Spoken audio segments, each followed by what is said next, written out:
దేవుడి నామానికి మహిమ కలుగునుగాక. మీ అందరికి కూడా యేసుక్రీస్తు నామములో నా వందనాలు తెలియజేస్తూ ఉన్నాను. మీ అందరికి వందనాలు. దేవుడు మిమ్మల్ని దీవించునుగాక. అలాగే మరి ఆన్లైన్లో దేవుని వాక్యాన్ని వింటున్న దేవుని పిల్లలకు కూడా నా ప్రత్యేకమైన వందనాలు తెలియజేస్తూ ఉన్నాను. మంచిది ప్రియమైన దేవుని పిల్లలారా, మరలా ఈ పూట దేవుని సన్నిధిలో మనం అందరం కలుసుకొని ప్రభునామాన్ని స్తుతించడానికి, ప్రభునామాన్ని ఘనపరచడానికి, ప్రభునామాన్ని స్తుతించడానికి ప్రభు మనకిచ్చిన ఈ గొప్ప అవకాశాన్ని బట్టి దేవాతి దేవునికే మహిమ కలుగునుగాక. ఆమేను. హల్లెలూయా. మంచిది ప్రియమైన దేవుని పిల్లలారా, ఈ సమయంలో దేవుని వాక్యాన్ని మనము మరి చదువుకొని ముందుకు వెళ్దాం. రోమీలకు రాసిన పత్రిక 5వ అధ్యాయం 19వ వచనాన్ని ఒకసారి చదివినట్లయితే దేవుని సన్నిధిలో ఆ మాటలను మనం కాసేపు దేవుని సన్నిధిలో నెవరు వేసుకొని ముందుకు వెళ్దాం. మరి ముందున్న ప్రభు బల్ల పరిచయలోకి ముందుకు వెళ్దాం. ఏలి అనగా ఒక మనిషిని అవిధేయత వలన అనేకులు పాపులుగా ఎలాగ చేయబడిరో, అలాగే ఒకని అవిధేయత వలన అనేకులు నీతిమంతులుగా చేయబడుదురు. ఆమేను. హల్లెలూయా. చాలు. ఈ వాక్య భాగాన్ని రాత్రి కొద్దిసేపు మేము మరి దేవుని సన్నిధిలో మరి నెవరు వేసుకోవడం జరిగింది. మరి అదే వాక్యాన్ని దేవుడు కంటిన్యూషన్ చేయమని దేవుడు ఒక మంచి నడిపింపును నాకు ఇచ్చాడు. కనుక ఆ నడిపింపు ప్రకారం మరి రాత్రి కొంతమంది రాలేదు, వాళ్ళ కోసం ఈ వాక్యాన్ని నేను చదివిస్తూ ఉన్నాను. అక్కడ చెప్పబడిన మాట ఏంటయ్యా అంటే, ఒకని అవిధేయత వలన ఏమయ్యారంట? మీరందరూ చెప్పాలి. అవిధేయత వలన అనేకులు ఏమయ్యారంట? పాపులయ్యారు. ఒక ఆయన విధేయత చూపించాడంట. ఆ విధేయతను బట్టి అనేకులు ఏం చేయబడ్డారంట? నీతిమంతులుగా మార్చబడ్డారంట. దేవునికి స్తోత్రం కలుగునుగాక. ఆమేను. హల్లెలూయా. ఇంతకీ విధేయత చూపించిన వాళ్ళు ఎవరు? అవిధేయత చూపించిన వాళ్ళు ఎవరు? అవిధేయత చూపించిన వాడు ఎవరయ్యా అంటే ఆదాము. విధేయత చూపించిన వాళ్ళు ఎవరయ్యా అంటే యేసయ్య. దేవుని స్తోత్రం చెప్పండి. ఆమేను. హల్లెలూయా. మీకు అర్థం కావటం కోసం, అవిధేయత వలన అనేకులు ఏం చేయబడ్డారంట? పాపులుగా మార్చబడ్డారంట. అంటే ఆదాము యొక్క అవిధేయత వలన ఏం జరిగింది అంటే, ఈ భూమి మీదకి, ఈ లోకంలోకి అనేకులు పాపులుగా చేయబడ్డారంట. చెప్పండి, ఏం చేయబడ్డారంట? అనేకులు పాపులుగా చేయబడ్డారంట. అంటే ఇప్పుడు ఆ అతను అవిధేయతను బట్టి ఆ మొదటి సంతానంలోనే ఒక అంతకుడు పుట్టాడంట. ఎవరు పుట్టారు అంటే, ఏం చేశాడు? చంపాడు అన్నమాట. ఎవరిని చంపాడు? వాళ్ళ సొంత తమ్ముని ఏబేలుని కయ్యోని ఏం చేశాడు? చంపాడు. దేవుని స్తోత్రం చెప్పండి కొంచెం గట్టిగా. ఆమేను. హల్లెలూయా. అతని అవిధేయతను బట్టి ఏం జరిగిందయ్యా అంటే, భూమి మీదకి ఎవరు వచ్చారయ్యా అంటే మనుష్యులను చంపేవాళ్ళు వచ్చారు. అతని అవిధేయతను బట్టి భూమి మీదకి ఎవరు వచ్చారయ్యా అంటే నేరస్తులు వచ్చారు, దొంగలు వచ్చారు, వ్యభిచారులు వచ్చారు, దోపిడీ మోసగాళ్ళు వచ్చారు. అనేకమైన పలు విధములకు వ్యసనాలకు బానిసైన వారందరూ కూడా ఈ భూమి మీదకి వచ్చేసారు. వచ్చారా? రాలేదా? ఇది ఎవరి అవిధేయతను బట్టి జరిగింది? ఎవరి అవిధేయతను బట్టి జరిగిందండి? మహిమ శరీరంలో ఉండి కూడా ఏం చేయలేకపోయాడు? దేవునికి లోపడలేకపోయాడు. ఇప్పుడు మనకు మహిమ శరీరం లేదు, మనం శరీరంలోనే ఉన్నాం. మనకు మహిమ శరీరం వచ్చేది ఎప్పుడయ్యా అంటే, మనం చనిపోయి ఆయన మన ఎదుట ప్రత్యక్షమైనప్పుడు, అప్పుడు మనం ఆయనలాగా మారుతామంట. అప్పుడు మహిమ శరీరం మన మీదకి వచ్చింది. దేవుని స్తోత్రం కలుగును గాక. మహిమ శరీరము ధరించి ఉండి కూడా, ఎవరు ఆదాము అవ్వ మహిమ శరీరము ధరించి ఉండి కూడా వారు ఏం చూపించలేదంట? దేవునికి విధేయత చూపించలేదు. వాళ్ళు ఏం చూపించారు? అవిధేయత చూపించారు. ఏంటయ్యా అవిధేయత అంటే? వాళ్ళు చేసిన పని పెద్ద పాపమేం కాదు. ఏదైతే తినొద్దన్నాడో దేవుడు, ఆ పండును వాళ్ళు తిన్నారు. అదే అవిధేయత. ఆ అవిధేయత కారణాన్ని బట్టి భూమి ఏమైపోయిందంట? శపించబడ్డది. గర్భఫలం ఏమైంది? శపించబడ్డది. భూమి అంతా, మనుషులంతా కూడా ఏమైపోయారంటే శపించబడ్డారు. దేవుని స్తోత్రం కలుగును గాక. ఆమేను, హల్లెలూయా. మీరు చూడండి, ఆదామును బట్టే వీళ్ళందరూ పలు విధములైన రకరకాల మనుషులు, రకరకాల మనస్తత్వాలు కలిగిన మనుషులు, రకరకాల స్వభావములు కలిగిన మనుషులు భూమి మీదకి వచ్చేసారు. వారి ఇష్టానుసారంగా జీవించే మనుషులు ఈ భూమి మీదకి వచ్చారు. వారి ఇష్టానుసారంగా ప్రవర్తించే మనుషులు ఈ భూమి మీదకి వచ్చారు.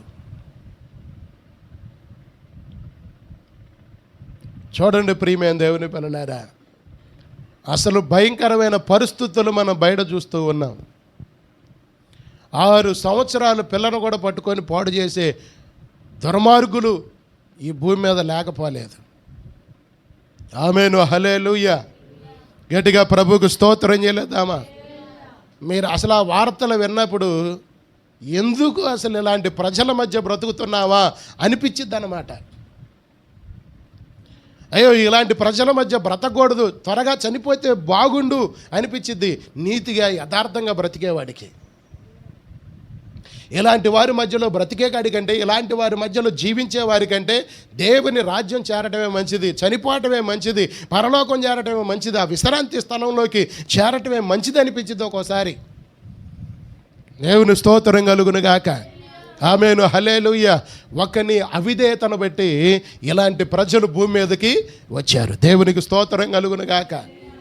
ఆమేను, హల్లెలూయా. అక్కడ ఇంకొక మాట చదువుదాం. ఇంకొక ఆయన ఏం చూపించాడంట?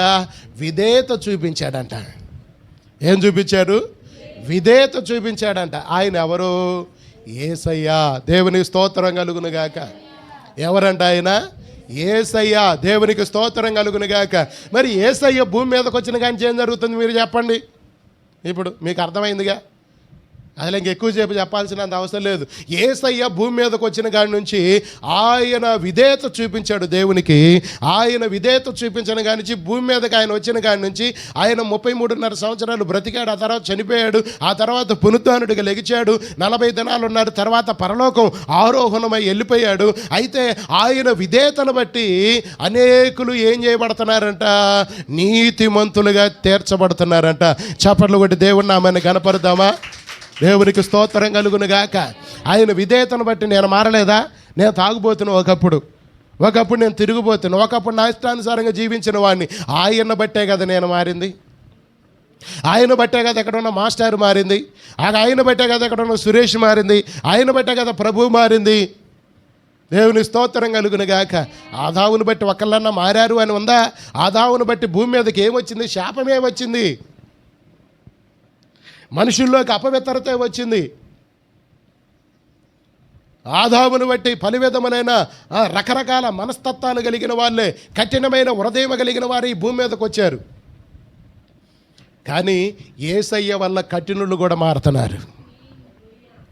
యేసయ్య విధేయతను బట్టి కఠినులు కూడా మారుతున్నారు. వ్యభిచారులు మారుతున్నారు, దొంగలు మారుతున్నారు, తాగుబోతులు మారుతున్నారు, తిరుగుబోతులు మారుతున్నారు, పలు విధమైన వ్యసనాలకి బానిసైన వారు మారుతున్నారు. దేవునికి మహిమ కలుగును గాక.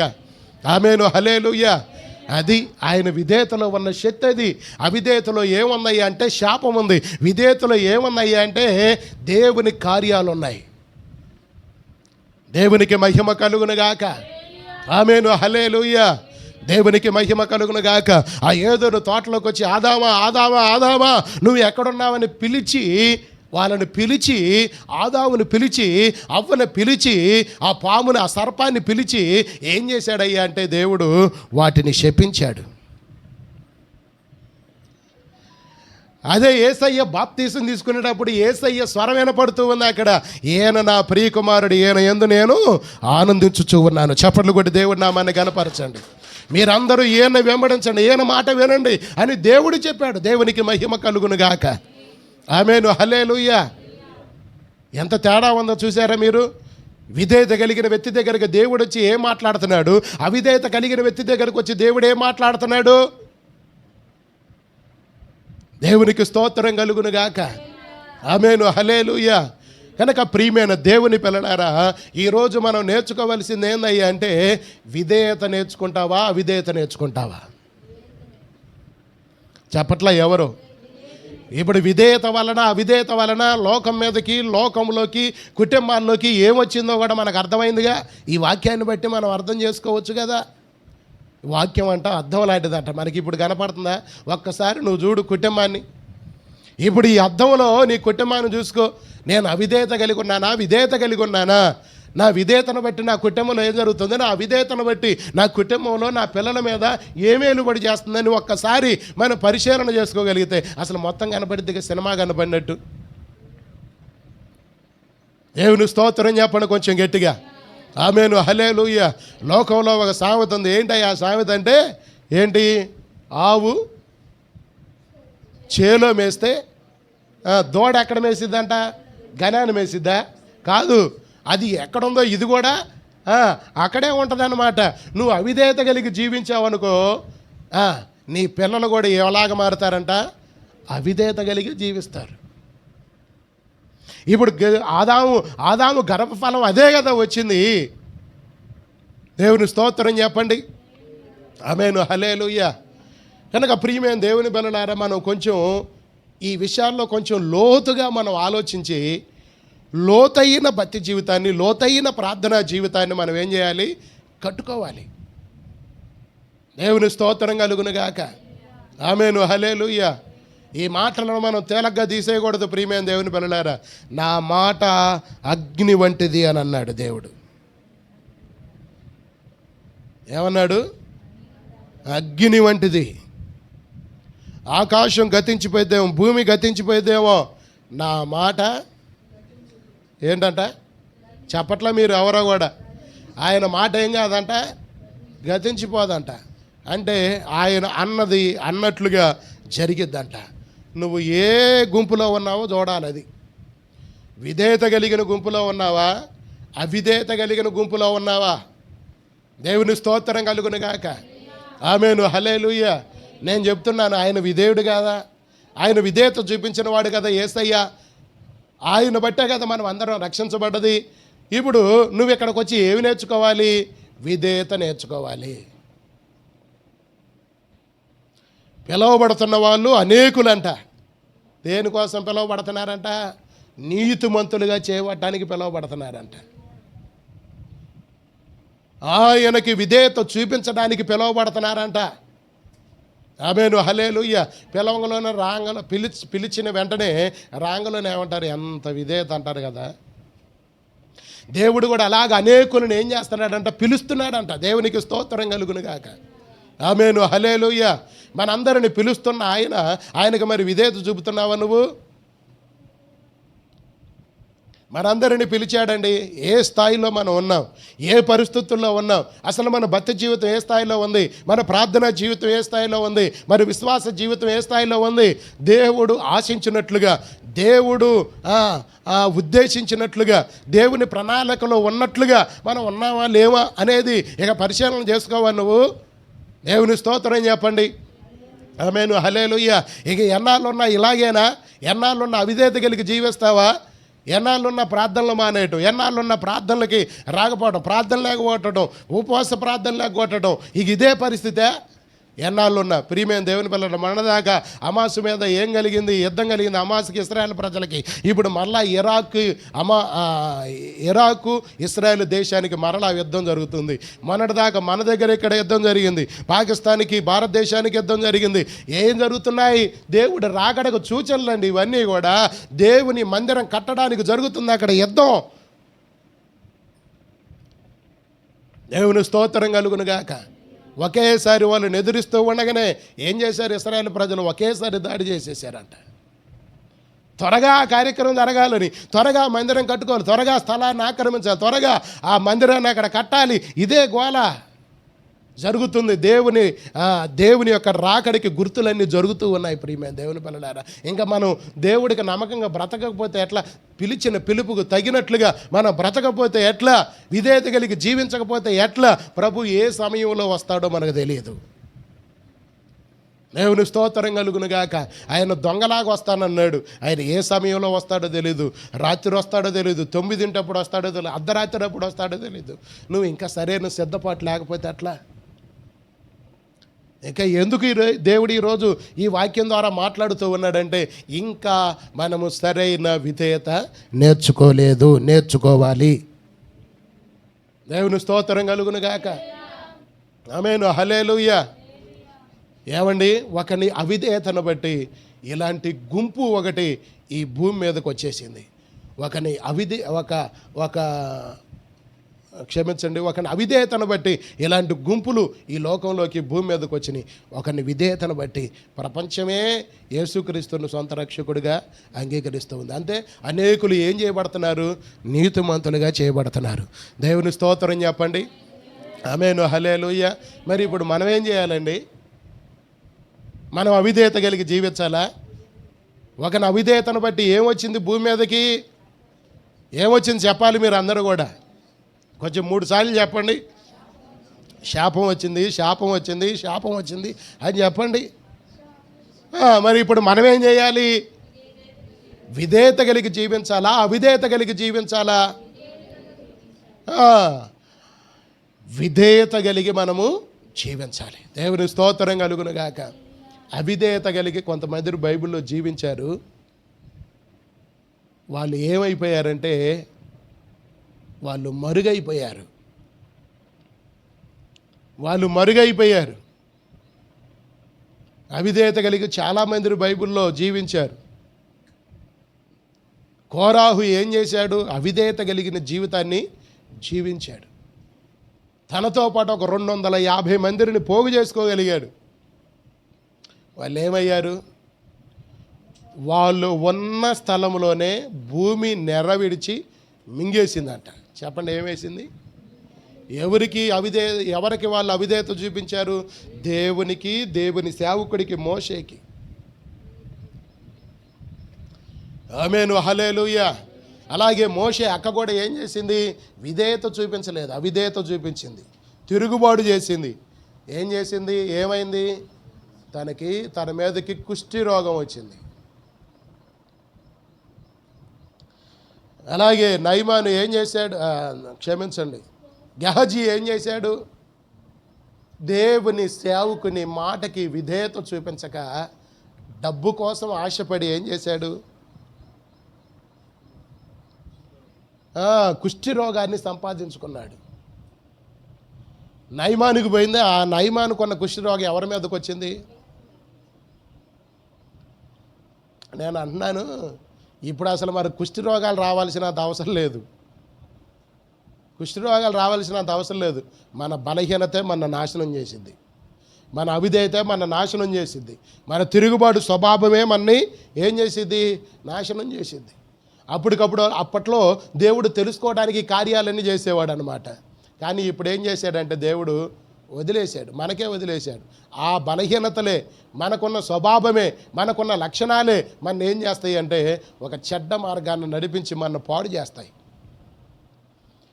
అందుకని దేవుడు ఏమన్నాడంటే, దేవుడు మనకేమిచ్చాడంటే స్వతంత్రాన్ని ఇచ్చాడు. దేవునికి స్తోత్రం కలుగునుగాక. ఏమిచ్చాడు? ఎందుకు ఇచ్చాడండి? ఎటబడితే అట బ్రతకడానికా? ఎటబడితే అట జీవించడానికా? కాదు. నా దేవుడు కఠినమైన వాడు కాదు అనిపించుకోవడానికి. దేవుని స్తోత్రం కలుగునుగాక. ఆమేన్, హల్లెలూయా. ఆయనకి ఇదిగో ఈ మాటలన్నీ ఆయనయే, ఈ మాటలన్నీ ఆయన హృదయమే. దేవుని స్తోత్రం కలుగునుగాక. ఈ మాటల ప్రకారం నడు, ఈ మాటల ప్రకారం జీవించు. అప్పుడు అది మనకు ఆశీర్వాదం, అది మనకు దీవెన. దేవుని స్తోత్రం కలుగునుగాక. ఈరోజు వింటావాయ్, రేపటికి మర్చిపోతున్నావాయ్, ఎల్లుండికి మర్చిపోతున్నావాయ్, మళ్ళా ప్రార్థన సమయానికి వచ్చేటప్పటికల్లే అన్నీ మర్చిపోతున్నావాయ్. మరలా ఎప్పుడో నీకు ఇష్టం వచ్చినప్పుడు ప్రార్థనకి రావటం, నీకు ఇష్టం వచ్చినప్పుడు ప్రభువుని స్తుతించడం, నీకు ఇష్టం వచ్చినప్పుడు ఆరాధన చేయటం, అది ఏ మాత్రం కూడా దేవుడు సహించే విషయమే కాదండి. అది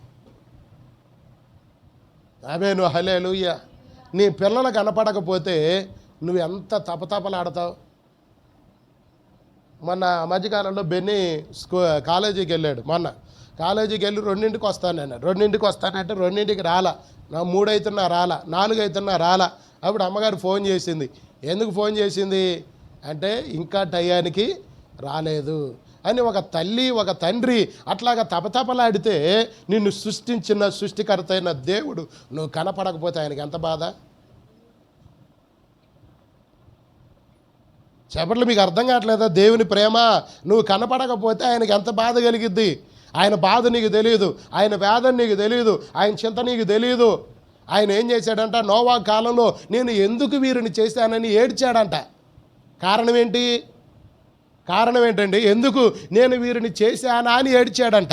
ఎందుకు వీరిని నేను సృష్టించుకున్నాను, ఎందుకు వీరిని కన్నాను. లేదంటే ఏదన్నా మీరు దానికి ఏదన్నా పెట్టుకోండి, దేవుని స్తోత్రం కలుగును గాక అని ఆయనంట సంతాపం చెందాడంట. అంటే ఏడిచ్చాడంట, బాధపడ్డాడట. దేవుని స్తోత్రం చెప్పండి. ఇప్పుడు నిన్ను బట్టి దేవుడు ఆనందించాలా, ఏడవాలా? చెప్పాలి మీరు అందరూ కూడా. నిన్ను బట్టి ఇప్పుడు నీ పిల్లలను బట్టి మీరు ఏం కోరుకుంటారండి? ఏం కోరుకుంటాడు? ఎక్కడున్నా మంచిగా ఉంటే, మంచిగా లేకపోతే, మంచిగా నడుచుకోకపోతే బాధే కదా, దుఃఖమే కదా. దేవుని స్తోత్రం చెప్పండి. ఆమేను హల్లెలూయా. మరి ఎక్కడ మనం మంచిగా ఉండగలుగుతాం అంటే దేవుని మందిరంలోనే మనం మంచిగా ఉండగలుగుతాం. దేవుని స్తోత్రం చెప్పండి. ఆమేను హల్లెలూయా. చదువుకున్నవాడు కూడా ఏమవుతున్నాడు? మంచిగా ఉండట్లేదు. ఎందుకని? చదువులో ఏం లేదు.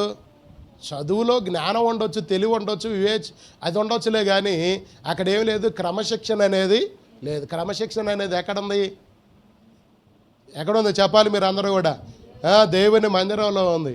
ఒక ఆయన పాడతాడు, స్టీవెన్ గారు పాడతారు ఆ పాట. స్టీవెన్సన్ గారు పాడాడు ఆ పాట, దేవుని మందిరం. ఆ పాట చాలా బాగుంటుంది. ఆ పాటలో చాలా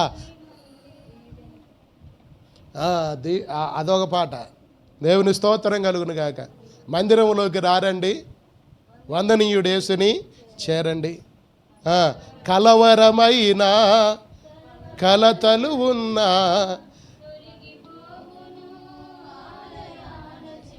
పాడండి, మీకు అందరికి వచ్చి పాడండి. ప్రభుని వేడెను మందిర్. అసలు మన బాధ ఏంటంటే కలతలు ఉన్నప్పుడే ఇంటికాడ ఉంటాం, బాధలు ఉన్నప్పుడే ఇంటికాడ ఉంటాం, శ్రమలు ఉన్నప్పుడే ఇంటికాడ ఉంటాం, కష్టాలు ఉన్నప్పుడే ఇంటికాడ ఉంటాం. ఏందమ్మా రాలేదంటే ఏమొస్తావు, మనసు బాగలేదంట. ఏమొస్తావు, మనసు బాగలేదు. ఏమొస్తావు, తలకాయ నొప్పిగా ఉంది. ఏమొస్తావు, కాలు నొప్పిగా ఉంది. దేవుని స్తోత్రం చెప్పండి. అబ్బా ఎన్ని సాకులు చెప్తారో. అసలు ఆ సాకులు చెప్పడం ఈరోజు మన జీవితంలో నుంచి తొలగిపోవును గాక. ఆమేను హల్లెలూయా. దేవుని మందిరానికి రావటానికండి సాకులు చెప్పుకోవాలి కాదు. ఎక్కడన్నా అపవిత్రమైన స్థలాల్లోకి పోవాలంటే అప్పుడు చెప్పాలి నేను రాలేనని. దేవుని స్తోత్రం కలుగును గాక. దేవుని మందిరానికి రమ్మంటే మనం సాకులు చెప్పకూడదు. దావీదు దగ్గరకు వచ్చి కొంతమంది వచ్చి అడిగారంట, దేవుని మందిరానికి పోదా, ఎక్కడ లేను సంతోషం కలిగిందంట. మరి మనకేందుకు కలగట్లేదు అర్థం కావట్లే. నేను వస్తేనే ఎంతో బాధగా ఉంది. దేవుని స్తోత్రం చెప్పండి. కొంతమంది తలుపులు వేసుకొని లైట్లు కూడా తీస్తున్నారు. దేవుడు వారిని క్షమించును గాక. ఆమేను హల్లెలూయా. ఎందుకండి? బాధపడినా బాధ లేదు, బాగుపడటం ముఖ్యం. మీరు బాధపడినా బాధ లేదు నా మాటలను బట్టి. మా కొద్ది పాస్టర్ గారిని తీసేస్తాను అన్నా, నన్ను తీసేసినా పర్వాలా. ఈ రోజు నుంచి చెబుతున్నా, నన్ను తీసేసి మీరు వేరే పాస్టర్ గారిని పెట్టుకుంటానన్నా ఈ చర్చి ఈ స్థలం వాళ్ళకి రాసేస్తాను నేను. దాంట్లో ఏం లేదు, రికార్డు చేసుకోండి. యూట్యూబ్లో అవుతుందిగా రికార్డు. అప్పుడు మీరు అన్నారుగా, అందుకని రాసేయమన్నా నేను ఖచ్చితంగా రాసేయడానికి నేను సిద్ధం. దేవుని స్తోత్రం కలుగును గాక. కానీ ఉన్నది ఉన్నట్లుగా చెప్పకుండా మాత్రం నేను ఉండలేను. దేవుని స్తోత్రం కలుగును గాక. ఒక పరిధి అనేది ఉన్నదండి. చిన్నప్పుడు ఒక రకంగా చెప్తారు. ఏంటి చెప్పండి? పుట్టినప్పుడు ఏం చేస్తారు? కొడతారా? ఏడుతున్నాను, ఏడుతువా అని పెటా పుట్టినోడిని కొడతారా? కొట్టరు కదా. ఇంకొంచెం పెద్దోళ్ళు అవుతారు, అప్పుడు కూడా కొట్టం. మా అమ్మ కాదు, మయ్య కాదు, అని ఏదో ఒకటి ఏం చేస్తాం, అది బొజ్జగిచ్చి ఆ బొజ్జగిచ్చి ఈ బొజ్జగిచ్చి నక్షత్రాలు చూపించి చందమామను చూపించి పిచ్చోని చూపించి కోతిని చూపించి ఆధార్ కార్డు చూపించి అట్టొకట్టవాడికి పోబెడతాం. దేవుని స్తోత్రం చెప్పండి. ఆమేన్ హల్లెలూయా. ఇక 2 సంవత్సరాల తర్వాత ఇక దోల ఎక్కువ అవుతూ ఉంటుంది. ఈ బాటిల్ పడేయొద్దంటే ఈ బాటిలే పడేసిద్ది ఆశ. ఇప్పటికి ఏం పడతాయి, దెబ్బలు పడతాయి. ఇంకొంచెం పెద్దదైన తర్వాత కొంచెం కర్రే తీసుకుంటారు. ఇంకొంచెం పెద్దదైన తర్వాత ఇక మనం కొడితే బాగోదని టీచర్లకి ఏం చేస్తున్నారు, ఇప్పుడంటే పాపం మాస్టర్ వాళ్ళు భయపడుతున్నారు. ఎవడిదంతే ఎవడు పోయి ఊరేసుకుంటాడా, ఈ బాధ అంతా నాకెందుకని ఇప్పుడు కొట్టట్లేదులే. కానీ దేవుని స్తోత్రం చెప్పండి. ఆమేన్ హల్లెలూయా. అయిపోయిందండి, ఇక పరిధి అయిపోయింది. నేను చెప్తున్నాను కదా, ఇక బతిమలాడి చెప్పే పరిధి మాత్రం అయిపోయింది. దేవుని స్తోత్రం కలుగును గాక. ఇక బతిమలాడి చెప్పటాలు ఉండవు, ఖండించటాలే. ఏ పొరపాటు జరిగినా, ఏ తప్పు జరిగినా, ప్రార్థనకు రాకపోయినా, ప్రార్థన మానేసినా, ఎగ్గొట్టినా అడగటమే, దాంట్లో సందేహం లేదు. దేవుని స్తోత్రం కలుగును గాక. పరిధి దాటిపోయిందయ్యా, ఇక ఊకోమా. కానీ ప్రభువే నాకు చెప్పాడు. ప్రభు నాకు వచ్చి కళ్ళలో ఏమి ఇచ్చాడంటే ఒక కర్ర ఇచ్చాడు. ఆ కర్ర ఇస్తే ఆ కర్ర పెట్టి వచ్చిన కోతులన్నీ జరుగుతున్నా. దేవుని స్తోత్రం చెప్పండి. ఆ కోతులు వచ్చేమో ఫలాలు రాలిపోతుంటే నాకేమో దేవుడు ఒక కర్ర ఇచ్చిండు. ఆ కర్ర ఇచ్చిన వెంటనే వీటన్నిటిని నేను ఏం చేస్తున్నానంటే తరుగుతూ ఉన్నానన్నమాట. అంటే ఇప్పుడు నాకు కర్ర ఇచ్చాడుగా, ఇక నేను ఊకోకూడదు. ఫలాలు రాలనివ్వకుండా నేనేం చేయాలి, కాపాడాలంటే ఏం చేయాలి, మిమ్మల్ని అవసరమైతే తిట్టాలి, గద్దాయించాలి. మీరు బాధపడినా సరే దాని విషయంలో రాజీ పడకూడదు. దేవుని స్తోత్రం చెప్పండి గట్టిగా. ఆమేన్ హల్లెలూయా. కనుక ప్రియమైన దేవుని పిల్లలారా, ఒకని అవిధేయత వలన పాపులు ఈ లోకంలోకి వస్తే ఒకని విధేయత వలన అనేకులు నీతిమంతులుగా చేయబడ్డారు. దేవుని స్తోత్రం కలుగును గాక. ఇక్కడ ఎంతమంది ఉన్నారు, చందలపల్లిలో సంఘాలు ఉన్నాయి, మండలాల్లో ఈ మండలంలో చాలా సంఘాలు ఉన్నాయి. వీళ్ళందరూ రక్షించబడ్డారు. అసలు ప్రపంచంలోనే ఎక్కువగా కొలవబడుతుంది ఎవరయ్యా అంటే యేసయ్యే. ఎక్కువగా ముద్రించబడుతున్న గ్రంథం ఏదయ్యా అంటే పరిశుద్ధ గ్రంథమే. దేవుని స్తోత్రం కలుగును గాక. ఎక్కువగా ఏ మతాన్ని అంటే మతం అనకూడదు, ఎక్కువగా ఏ దేవుణ్ణి స్వీకరిస్తూ ఉన్నారు అని అంటే యేసుక్రీస్తునే స్వీకరిస్తూ ఉన్నారు. దేవునికి స్తోత్రం కలుగును గాక. ఆయన చూపించిన విధేయతను బట్టి ఏం చేయబడుతున్నారంటే అనేకులు రక్షించబడుతున్నారు. తాగుబోతులు మారుతున్నారు, తిరుగుబోతులు మారుతున్నారు, పలు విధమైన వ్యసనాలకు బానిసైన వారందరూ మార్చబడుతున్నారు. దేవునికి మహిమ కలుగును గాక. నువ్వు కూడా విధేయత కలిగిన జీవితాన్ని జీవిస్తే నీ కుటుంబం మార్చబడింది. గట్టిగా చెప్పండి కూడా దేవుని నామాన్ని గణపరచు. నువ్వు అవిధేయత కలిగి ఉంటే నీ కుటుంబం మార్చబడదు. నువ్వు అవిధేయత కలిగి ఉంటే నీ కుమారుడు మార్చబడు, నీ కోళ్ళ మార్చబడదు, నీ కుమారుడు మార్చబడరు, నీ పిల్లలు మార్చబడరు. నువ్వు విధేయత కలిగి జీవిస్తే ఖచ్చితంగా నీ పిల్లల మీదకి ఏమొచ్చిందంట, దేవుని యొక్క దీవెన వచ్చి. దేవుడే చెప్పాడు కదా, యెహోవా యందు భయభక్తులు గల వారి మీద ఏమొచ్చిందంట, తరతరాలు ఏమొచ్చిందంట, 1000 తరాలా ఎన్నో ఉంది కదా సంఖ్య, 1000 తరాల 1000 తరముల వరకు ఏం చేస్తాడంట దేవుడు, ఆశీర్వాదాన్ని ఇస్తాడంట. మరి భయభక్తులు లేకపోతే వారి మీదకి ఏమొచ్చిందని చెప్పాడు, దేవుడే చెప్పాడు. శాపం వాళ్ళ మీదకు ఏలుబడి చేసిందంట. దేవుని స్తోత్రం కలుగును గాక. ఆమేన్ హల్లెలూయా. గట్టిగా ప్రభుకు స్తోత్రం చెల్లిద్దామా, గట్టిగా హల్లెలూయా హల్లెలూయా. నువ్వు ఎంత యేసు ప్రభుని నమ్ముకున్నా, ఎంత ప్రభు అనుకున్నా, నువ్వు విధేయత కలిగి జీవించకపోతే మనం చేసేదేమీ లేదు. దేవుని ఆశీర్వాదం మన మీదకి రావటం అనేది జరగని పని. దేవుని స్తోత్రం కలుగును గాక. విధేయత కలిగి జీవించు. ఖచ్చితంగా దేవుడు మన పట్ల ఏం చేస్తాడంటే కార్యాలు చేస్తాడు. దేవునికి స్తోత్రం కలుగును గాక. అవిధేయత కలిగి జీవిస్తే కొంతమంది పాపులను చాలా బలహీనతలు మనం పోగు చేసుకున్న వాళ్ళం అవుతాం. విధేయత కలిగి జీవిస్తే అనేకులను మనం ఏం చేయగలుగుతాం, రక్షించగలుగుతాం. దేవుని స్తోత్రం చెప్పండి. ఆమేన్ హల్లెలూయా. అవ్వకి ఆదాముకి దేవుడు ఏమని చెప్పాడంటే మీరు ఇదంతా ఏలండి అని చెప్పాడు. మరి ఏళ్తున్నారా? ఏళ్ళలేకపోయారు కదండి. వాళ్ళ అవిధేయతను బట్టి ఏం జరిగింది అక్కడ, అప్పుడు దాకా ప్రేమతో ఉన్న సింహం కూడా వాళ్ళ మీదకి ఏం చేసింది చెప్పండి మీరు అందరూ కూడా. అప్పుడు దాకా ప్రేమగా ఉన్న సింహం కూడా ఏమైంది, అప్పుడు దాకా సింహాలతో తిరిగాడు కదండి అందరితో. వాటన్నిటికీ పేరు పెట్టింది ఎవరు, ఆదామే కదా. ఇప్పుడు ఆ తోటలో నుంచి వెలివేయబడ్డది అవిధేయతను బట్టే కదా. ఇప్పుడు అక్కడ ఉన్న మృగాలన్నీ మనుషులకి ఇప్పుడు ఏమైనాయి, అన్నిటికీ ఏమైపోయినాయండి, తిరగబడ్డాయి కదా. ఒకని విధేయత చూపిస్తే మీరు నోవాహు వాళ్ళలో చూడండి, మళ్ళీ ఏదోని తోట అక్కడ చూడగలుగుతాం. చెప్పట్లా మీరు ఎవరు? ఏదోని తోట మరలా ఎక్కడ చూడగలుగుతాం? నేను పెడుతున్నాను ఏదోని తోట అని అక్కడ. ఎందుకంటే అక్కడ సింహాలు, పులులు, ముసళ్ళు, ఏనుగులు అన్నీ అక్కడ మళ్ళీ కలిసి ఉన్నాయి. ఎక్కడ కలిసి ఉన్నాయి? ఆకలి అయితే పోయి జంతువు మీద పోయి తినలా, ఏది? సింహం. ఆకలి అయితే పోయి మనిషి మీద ఏమి? పులి పోయి ఏమి? మళ్ళీ ఏదో తోట ఎక్కడ కనపడతాయి అంటే అక్కడ కనపడ్డది. విధేయత వలన మరలా ఒక సృష్టిని సృష్టించగలిగాడు. ఎవరు? నోవాహు. ఇప్పుడు అతని సంతానం వల్లే కదా మనమందరం వచ్చింది. అప్పుడు భూమి ఏమైపోయింది? జలప్రలయం వచ్చి అందరూ కూడా ఏం చేయబడ్డది? సమాధి చేయబడ్డది. అతని విధేయత వలన ఏం జరిగింది?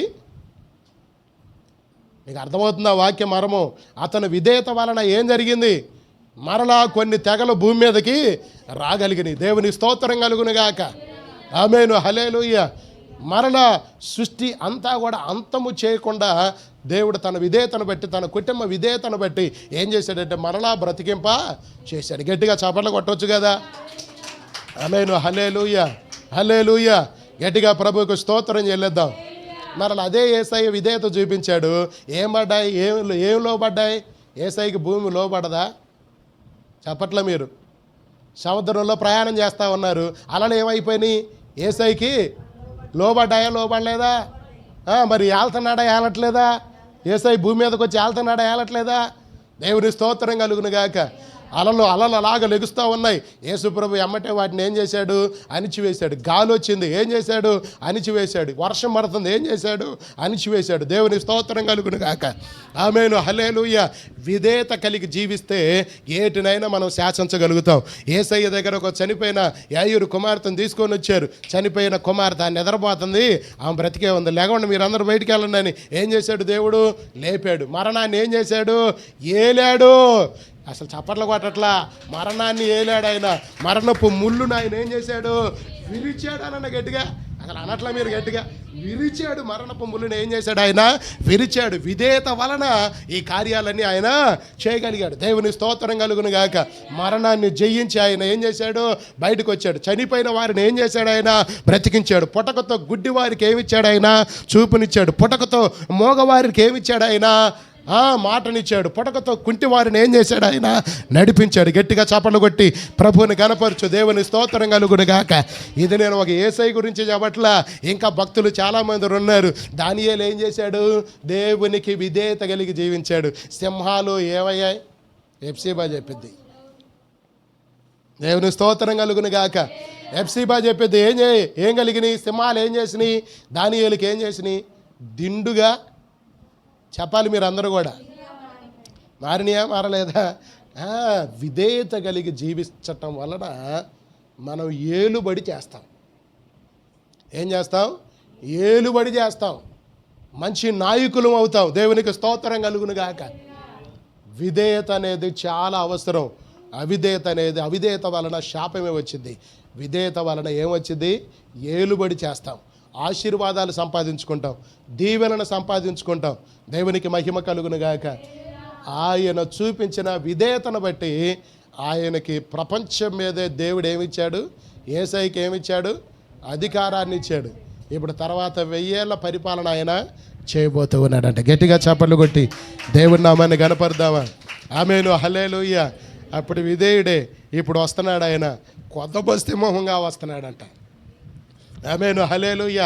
అంటే ఏలటానికి వస్తున్నాడంట ఆయన. దేవునికి మహిమ కలుగును గాక. ఇంకా చూడండి ప్రియమైన దేవుని పిల్లలారా, విధేయత కలిగి జీవించడం వలన విధేయత అనేది మనం ఎలాగ నేర్చుకోవాలి? మీరు హెబ్రీయులకు రాసిన పత్రిక 8వ అధ్యాయము యేసయ్యనే మనం చూసుకుందాం. ఇక్కడ ఇంకెవరిని చూసుకోవద్దు, యేసయ్యను చూద్దాం.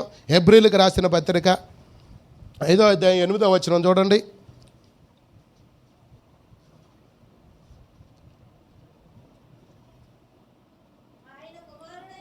ఆయన కుమారుడయ్యుండి తాను పొందిన శ్రమల వలన ఏం నేర్చుకున్నాడంట? అది. ఇప్పుడు విధేయతను మనం ఎలాగ నేర్చుకోవాలమ్మా? అవిధేయత నేర్చుకోవడం తెలుసులే మనందరికీ. ఇంకా దాని గురించి చెప్పుకోవడం దేనికి? అవిధేయత ఎప్పుడో నేర్చుకున్నాం కదా, అవిధేయత నేర్చుకున్నాం కదా, దాని గురించి ఎందుకు చెప్పుకోవటం? అవిధేయత నేర్చుకోలేదా? అవిధేయత వచ్చేది కదా, మనకు వచ్చి కదా. దేవుని స్తోత్రం కలుగును గాక. ఆమేను, హల్లెలూయా. అవిధేయత అనేది మన అందరికీ తెలిసిందే కాబట్టి దాని గురించి మనకొద్దు. అవిధేయత వలన ఏమేమి జరుగుతాయో మనం అన్నీ మాట్లాడుకున్నాం. వాటి వల్ల చాలా నష్టాలు, వాటి వల్ల శాపాలు, వాటి వల్ల అనేకమైన శ్రమలు, అనేకమైన కష్టాలు, అనేకమైన నష్టాలు ఇవన్నీ వస్తాయి. అయితే ఇప్పుడు విధేయత అనేది ఎలాగ నేర్చుకోవాలంట? అది ఇది ఎవరు చేశారంట? శ్రమల వలన నేర్చుకున్నాడంట. చెప్పండి, ఏ వలన? అది ఇప్పుడు మనం కూడా ఎలాగ నేర్చుకోవాలి చెప్పాలి మీరు అందరూ కూడా. మరి శ్రమ ఉంటే నువ్వు ఎందుకు ప్రార్థనకు రావట్లేదు? అదే నువ్వు చేసుకోవాలి, తెలుసుకోవాల్సింది అదే. నాకు కూడా శ్రమ ఉంది, మరి నాకు కూడా నేను అటు నుంచి మనుషులాగా లేదు. మా అమ్మాయికి రిజల్ట్స్ వచ్చినాయి కదా, నీట్గా ప్రిపేర్ చేసి 3 లక్షల రూపాయలు ఖర్చు పెట్టా కదా, మరి నాకు కూడా నేను అటు నుంచి మనుషులాగా లేదు. రిజల్ట్స్ వచ్చినాయి కదా, రిజల్ట్స్ వచ్చిన దాకా ఇప్పుడు దాకా ఓర్పుతో కీ చూసా, అదే వందలే అనుకున్నా. మళ్ళీ గవర్నమెంట్ కీ ఇచ్చారు, దాందే వందలే. ఫైనల్ రిజల్ట్స్లోనైనా దేవుడు ఏమన్నా మెరికల్ చేస్తాడేమో నేను విశ్వాసంతో ఎదురు చూసా, కానీ దాంట్లో ఇంకా 1 మార్కు తక్కువే వచ్చింది. ఇప్పుడు నాకు కూడా మనుషులాగా లేదు అంటే నేను కూడా దేంట్లో ఉన్నా? మరి నేను అట్లా కనపడుతున్నానా? చెప్పండిలే, కొంచెం కనపడితే చెప్పండి, నేను మార్చుకుంటా. 3 లక్షల రూపాయలు ఖర్చు పెట్టా, అమ్మాయిని బాగా చదివించా. తను కూడా 2 సంవత్సరాలు ఆ 2 సంవత్సరాలు కూడా వేస్ట్ చేసుకొని ఆ సీటు కోసమే కష్టపడి చదివింది, కానీ అది రాలేదు. వచ్చిందో రాదో మనం చెప్పలేం. కనీసం 450 అన్నా వస్తే ఖచ్చితంగా సీటు కన్ఫామ్గా వచ్చేది, కానీ 450 రాలేదు. 420 కూడా 1 మార్కు తక్కువే వచ్చింది. ఇప్పుడు నాకు కూడా బాధగానే ఉంది, నాకు కూడా కష్టంగానే ఉంది, నాకు కూడా కొంచెం శ్రమగానే అనిపిస్తుంది అది. కానీ మనం ఈ శ్రమలోనే మనం దేవుని స్తుతించడం నేర్చుకోవాలి, దేవునికి లోబట్టం నేర్చుకోవాలి. నాకు అసలు రాత్రి ప్రార్థన చేయడం చాలా కష్టంగా ఉంది, కానీ నేను నిన్న మధ్యాహ్నం కానుంచి మనుషులాగా లేకపోయినా అయ్యా నేను ఇప్పుడు దీన్ని ఎదిరించగలిగిన కృప నాకు ఇవన్నీ ప్రార్థన చేశాను. ఈ శ్రమను ఎదిరించగలిగిన కృప నాకు కావాలయ్యా, ఈ శ్రమను దాటగలిగిన కృప నాకు కావాలి, ఈ శ్రమను జయించగలిగిన కృప నాకు కావాలి. నేను ఈ సమయంలో కుంగిపోకూడదు, నేను సేవకుని ప్రభువా, నేను కుంగిపోకూడదు, నేను నలిగిపోకూడదు, నేను దిగజారిపోకూడదు అని దేవుని సన్నిధిలో ఇదే ప్రార్థన నిన్న మధ్యాహ్నం నుంచి రాత్రి పండుకునేదాకా నిద్రబట్టేదాకా కూడా ఇదే ప్రార్థన చేస్తున్నా ఉన్నా నేను. దేవుని స్తోత్రం కలుగును గాక. ఆమేను, హల్లెలూయా. శ్రమల ద్వారా విధేయత మనం నేర్చుకోగలుగుతామంట. ఆమేను, హల్లెలూయా. నువ్వు శ్రమలో ఉన్నప్పుడే దేవుడి దగ్గర రావటం నేర్చుకో, కష్టంలో ఉన్నప్పుడే దేవుడి దగ్గరకు రావటం నేర్చుకో, శ్రమల్లో ఉన్నప్పుడే, ఇబ్బందుల్లో ఉన్నప్పుడే, ఇరుకులో ఉన్నప్పుడే, నీకు అనారోగ్యం ఉన్నప్పుడే దేవుని సన్నిధికి రావటం నేర్చుకో. దేవుడు నిన్ను ఘనపరచడం మొదలు పెడతాడు. ఆమేను, హల్లెలూయా. దేవుడు నిన్ను ఆశీర్వదించడం మొదలు పెడతాడు, దేవుడు నిన్ను హెచ్చించడం మొదలు పెడతాడు.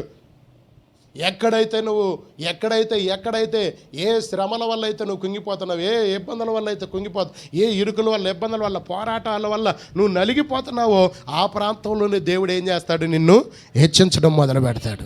గట్టిగా చప్పట్లు కొట్టి దేవుడి నామాన్ని కనపరచండి. ఆమేను, హల్లెలూయా, హల్లెలూయా. దేవునికి మహిమ కలుగును గాక. మన ఈ మధ్య ఒక సేవకుడు 2 పిల్లగాళ్ళు చనిపోతే ఇక తెల్లారి ఆదివారం అతనే లేచి వాక్యం చెప్పాడు. ఎవరినన్నా పిలుద్దామన్నాడంట ఆ సేవకుడు.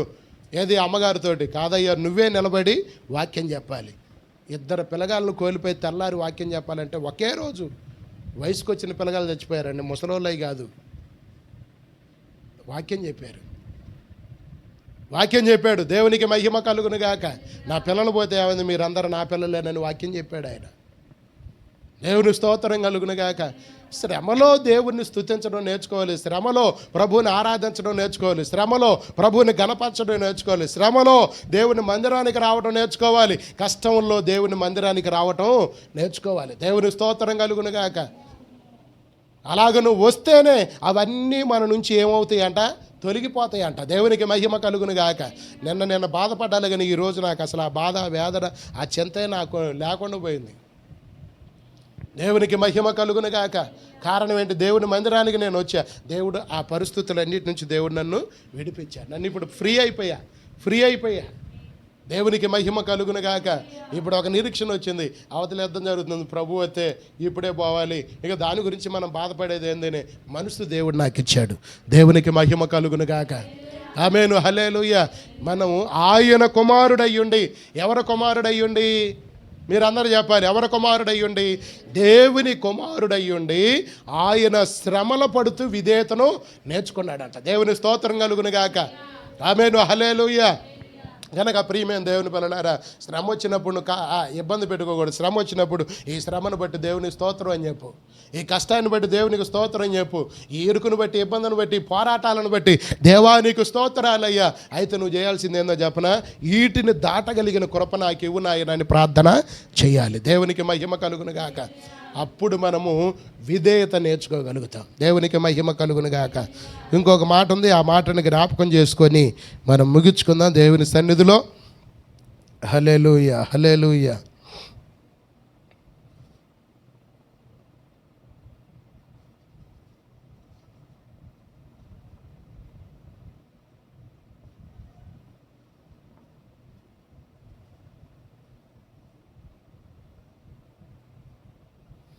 ఫిలిప్పీయులకు రాసిన పత్రిక 2వ అధ్యాయము 8వ వచనం.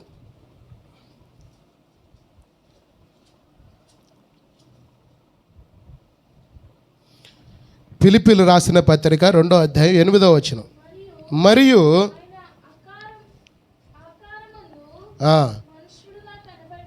మనుష్యుడిగా కనపడి మరణము పొందినంతగా, అనగా సిలువ మరణము పొందినంతగా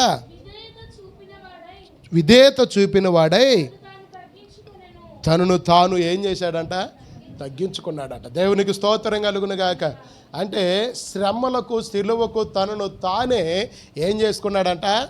అప్పగించుకున్నాడని అందరూ కూడా ఆమేను, హల్లెలూయా. ఏం చేశాడంట? అప్పగించుకున్నాడంట. దేవుని స్తోత్రం కలుగును గాక.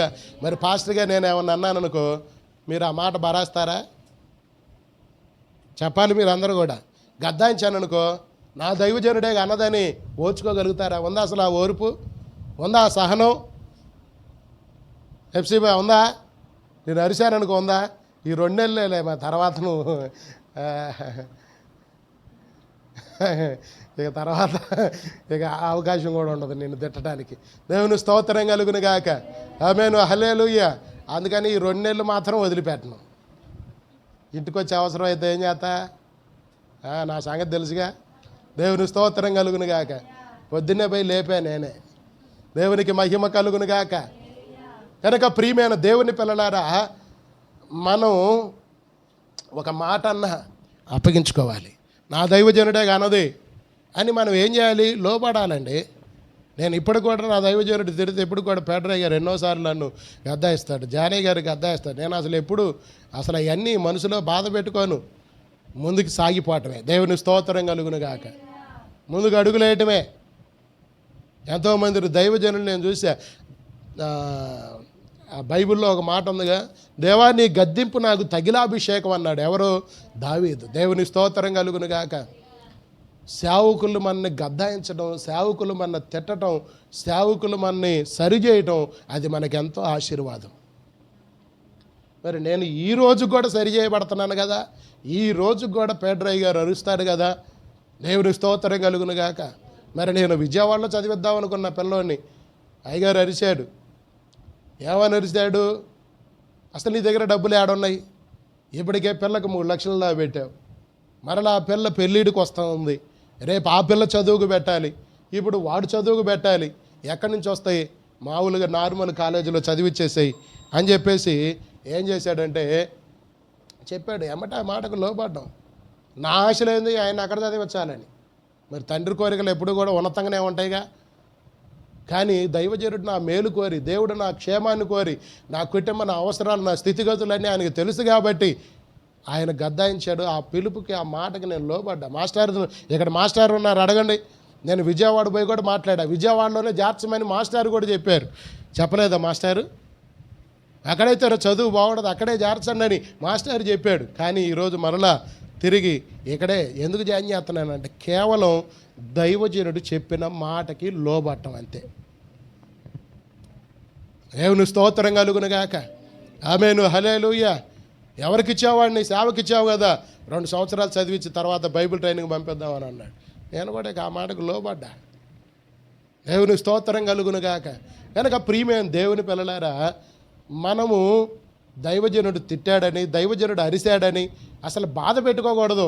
తిట్టినందు తిట్టపోతే బాధపడాలి తప్ప. నేను ఏం చేసేవాడిని అంటే, నన్ను పరిచర్యకి పిలవకపోతే అలిగేవాడిని. మీరేం పిలవకపోతే బాగుండు, పిలవకపోతే బాగుండు, వాళ్ళ అయ్యారు కనపడతానేమోనని. కనపడకుండా ఉంటే బాగుండు అనుకుంటున్నారు.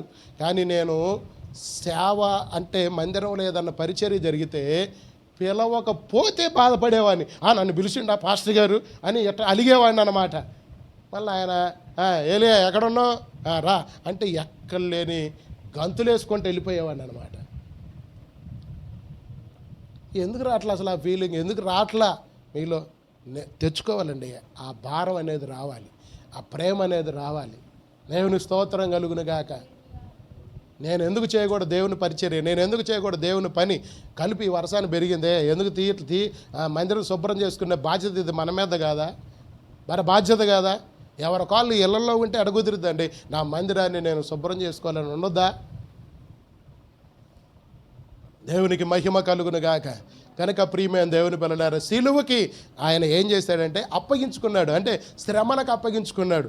ఒకళ్ళు ఉమ్మేస్తారని చెప్పారు, ఆ గిన్నెలో కనపడతా ఉంది. ఆయన గిన్నె కోసం ప్రార్థన చేశాడుగా, శ్రమలు తొలగిపోవాలని. అక్కడ ప్రార్థన చేసేటప్పుడు ఆయనకి శ్రమలన్నీ కనపడతా ఉన్నాయంట. ఏం కనపడుతున్నాయి చెప్పాలి మీరు అందరూ కూడా. అయిపోయింది, నేను ముగిస్తున్నాను. శ్రమలన్నీ కనపడుతున్నాయి ఆ గిన్నెలో. ఒకళ్ళు వచ్చి ముఖం మీద ఉమ్మేస్తారు, సురేష్ ముఖం మీద ఉమ్మేస్తారు, ఆ దర్శనం కనపడుతుంది యేసయ్యకి. ఒకళ్ళు వచ్చి కొరడాలతో కొడతారు, అది కనపడతా ఉంది. ముళ్ళ కిరీటం పెడుతున్నారు, అది కనపడతా ఉంది.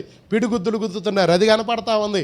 హేళన చేస్తున్నారు, అది కనపడతా ఉంది. సిలువేస్తారు, అది కనపడతా ఉంది.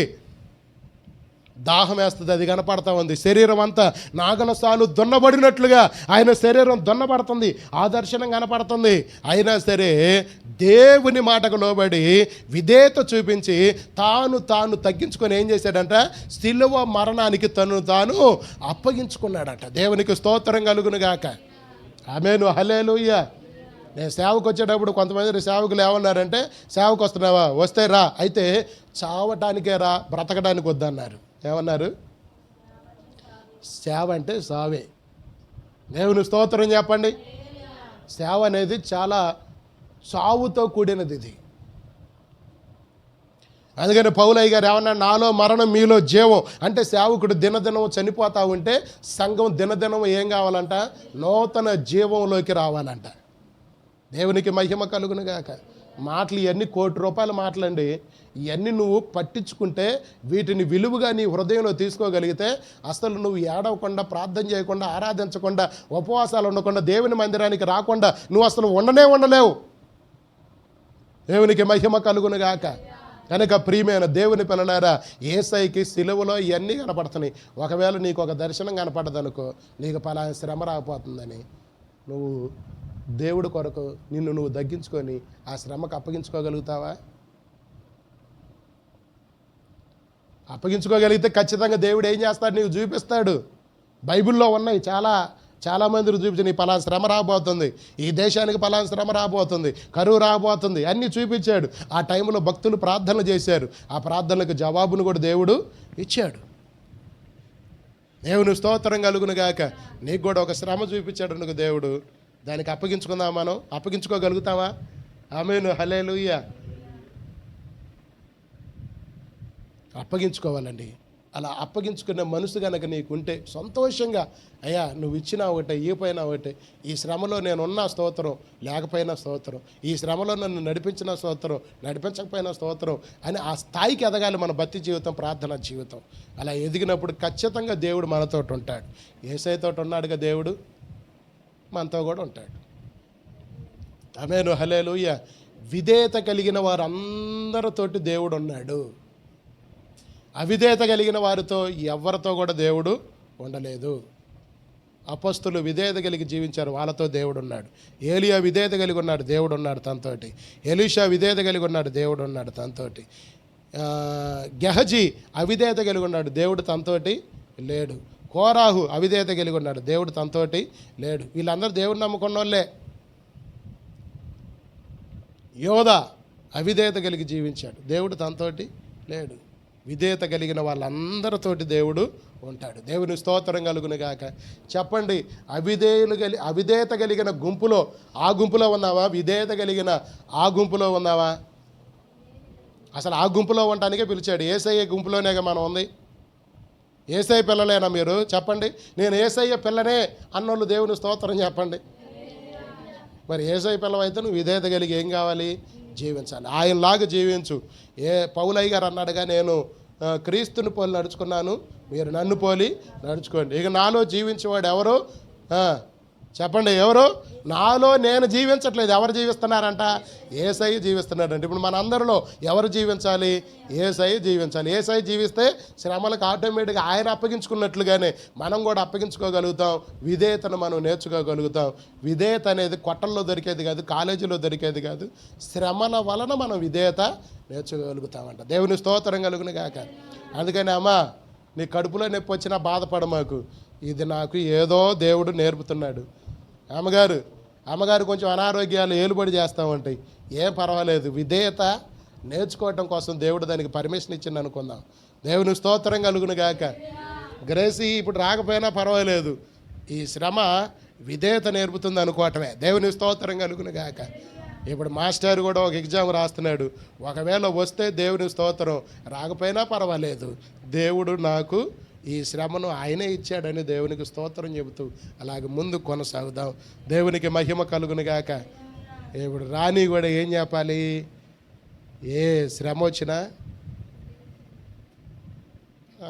ఎంత చేసినా అంతే అనకూడదు. మనం ఎంత చేసినా ఇక్కడ శ్రమలు పడాల్సిందే, కష్టాలు పడాల్సిందే. ఎందుకంటే మన పితరులు మనకిచ్చిన ఆస్తి అదే, శ్రమలు పడాల్సిందే. ఆదాం అవ్వ మంచిగా ఉన్నట్టయితే మనం కూడా శ్రమలు పడకుండా వాళ్ళలాగే హాయిగా ఉండేవాళ్ళం, ఏ పని చేయకుండా. కానీ మనం బ్రతికున్నంతకాలం శ్రమలు పడాల్సిందే, ముందు కొనసాగాల్సిందే. దేవుడి మాటలు మనందరూ హృదయాల్లో దేవుడు దీవించి ఆశీర్వదించునుగాక. ప్రార్థన చేసుకుందాం. దేవుని సన్నిధిలో మోకరించండి.